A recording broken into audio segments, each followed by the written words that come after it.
সূরা আম্বিয়ার 104 নম্বর আয়াত। যেই কথাটা স্টিফেন হকিংসে ওই অগাস্টাইনকে বলা হয়েছিল, সেটার উত্তর আমি এখন আপনাকে দিচ্ছি। সেখানে ওখানে বলা হয়েছিল যে what was God doing before building the universe. সূরা আম্বিয়ার 104 নম্বর আয়াতে আল্লাহ বলছেন, সেদিন আমি আকাশকে গুটিয়ে ফেলবো যেভাবে লিখিত কাগজ গুটানো হয়। যেভাবে প্রথম সৃষ্টি করেছিলাম সেভাবে পুনরায় সৃষ্টি করব। প্রতিশ্রুতি পালন আমার কর্তব্য, আমার উদ্যম করবই। লিখিত কাগজ গুটানো, বুঝতে পারছেন, ব্ল্যাক হোলস এর মাধ্যমে আস্তে আস্তে কিন্তু সব কিছু আবার মহাসংকোচনে। I am talking about Stephen Hawking's. Total আবার একটা জায়গায় চলে আসবে। এই যে পৃথিবীটা যখন, সূর্যটা যখন নিভে যাবে, এটা একটা ব্ল্যাক ম্যাটারে পরিণত হবে।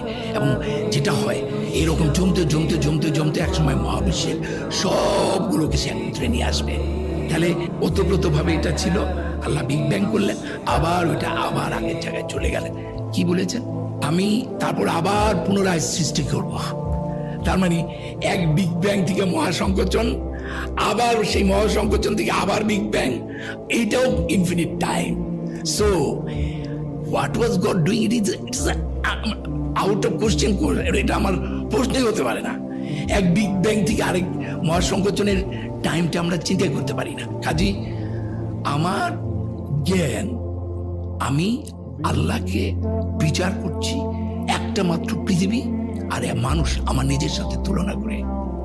পৃথিবীতে একটা না, কোরআনের আমি আপনাকে একদম আয়াত দেখাই দেব। ইনফিনিট অফ পৃথিবী, যে আল্লাহ কিভাবে আমাদের নিয়েছেন। কোরআনটা পড়তে হবে জ্ঞানের সঙ্গে। সূরা আম্বিয়ার 104 নম্বর আয়াত। যেই কথাটা স্টিফেন হকিংসে ওই অগাস্টাইনকে বলা হয়েছিল, সেটার উত্তর আমি এখন আপনাকে দিচ্ছি। সেখানে ওখানে বলা হয়েছিল যে what was God doing before building the universe. সূরা আম্বিয়ার 104 নম্বর আয়াতে আল্লাহ বলছেন, সেদিন আমি আকাশকে গুটিয়ে ফেলবো যেভাবে লিখিত কাগজ গুটানো হয়। যেভাবে প্রথম সৃষ্টি করেছিলাম সেভাবে পুনরায় সৃষ্টি করব। প্রতিশ্রুতি পালন আমার কর্তব্য, আমার উদ্যম করবই। লিখিত কাগজ গুটানো, বুঝতে পারছেন, ব্ল্যাক হোলস এর মাধ্যমে আস্তে আস্তে কিন্তু সব কিছু আবার মহাসংকোচনে। I am talking about Stephen Hawking's. Total আবার একটা জায়গায় চলে আসবে। এই যে পৃথিবীটা যখন, সূর্যটা যখন নিভে যাবে, এটা একটা ব্ল্যাক ম্যাটারে পরিণত হবে। এবং যেটা হয়, এরকম জমতে জমতে জমতে জমতে একসময় মহাবিশ্বের সবগুলোকে সে একত্রে নিয়ে আসবে।